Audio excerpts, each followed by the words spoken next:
রাজধানীর বিভিন্ন স্থানে নানা দাবিতে বিক্ষোভ করেছেন সরকারি কর্মকর্তা কর্মচারীরা। স্বাস্থ্য অধিদপ্তরের ভারপ্রাপ্ত মহাপরিচালক সহ আওয়ামী লীগপন্থী কর্মচারীদের পদত্যাগের দাবিতে বিক্ষোভ মিছিল করেন বৈষম্য বিরোধীরা।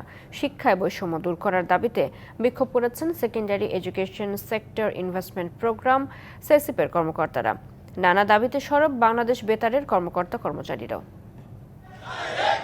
মহাপরিচালক ও আওয়ামী লীগপন্থী কর্মকর্তাদের পদত্যাগের দাবিতে রাজধানীর মহাখালীতে স্বাস্থ্য অধিদপ্তরের প্রধান কার্যালয়ের সামনে বিক্ষোভ মিছিল বের করে বৈষম্য বিরোধী কর্মকর্তা কর্মচারীরা। মিছিল নিয়ে কোভিড ডেডিকেটেড হাসপাতালে যান তারা। আন্দোলনকারীরা বলেন, ভারপ্রাপ্ত মহাপরিচালক রোবেদ আলম, স্বাস্থ্য শিক্ষা অধিদপ্তরের মহাপরিচালক টিটু মিয়া, অতিরিক্ত মহাপরিচালক আহমেদুল কবিরের দুর্নীতির বিচার করতে হবে এবং তাদের পদত্যাগ করতে হবে। শিক্ষায় বৈষম্য দূর করতে secondary education sector investment program সেসিপে সরাসরি নিয়োগপ্রাপ্ত ১,১৮৭ জনকে রাজস্ব খাতে স্থানান্তরের দাবি উঠেছে। পরে মাধ্যমিক ও উচ্চ মাধ্যমিক অধিদপ্তরের ভারপ্রাপ্ত মহাপরিচালককে অবরুদ্ধ করে রাখেন আন্দোলনকারীরা।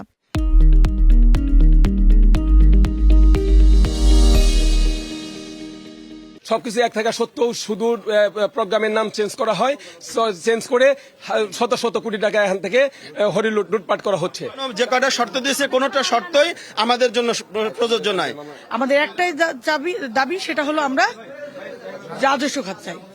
ব্লক পদে পদোন্নতি ব্যবস্থা করা, বৈষম্যমূলক নিয়োগ বিধি বন্ধ করা সহ ৬ দফা দাবিতে মানববন্ধন করেছেন বাংলাদেশ বেতারের কর্মকর্তা কর্মচারীরা। কর্মকর্তা কর্মচারী, শিল্পী, অনিয়মিত শিল্পী, কলাকুশলী সকল পর্যায়ের আমরা সবাই কম বেশি বঞ্চনার শিকার। কর্মকর্তাদের সময় মতো আমরা পদোন্নতি পাচ্ছি না নানান কারণে। পদোন্নতি যদি না পাই তাহলে আমাদের এই একই পদে আমাদেরকে 25 বছর 30 বছর 40 বছর চাকরি করে চলে যেতে হবে। ৯ দফা দাবি আদায়ে মাঠে আবহাওয়া অধিদপ্তরের কর্মকর্তারা। আগারগাঁওয়ে বিক্ষোভ কর্মসূচি পালন করেছেন তারা। বিগত সময়ে যারা ছিলেন তারা তাদের এই নিজেদের পদ ধরে রাখার স্বার্থে এই আবহাওয়া পরিবারের প্রায় ১৬০০ কর্মচারীদেরকে নির্যাতিত করছে, তারা প্রমোশন থেকে বঞ্চিত করছে। দ্বিতীয় দিনের মতো বিভিন্ন দাবি নিয়ে রাস্তায় রাস্তায় নামেন সরকারি কর্মকর্তা কর্মচারীরা। এর ফলে ঢাকার সড়কে দেখা দেয় যানজট। Sultana Swarna, DBC news, Dhaka.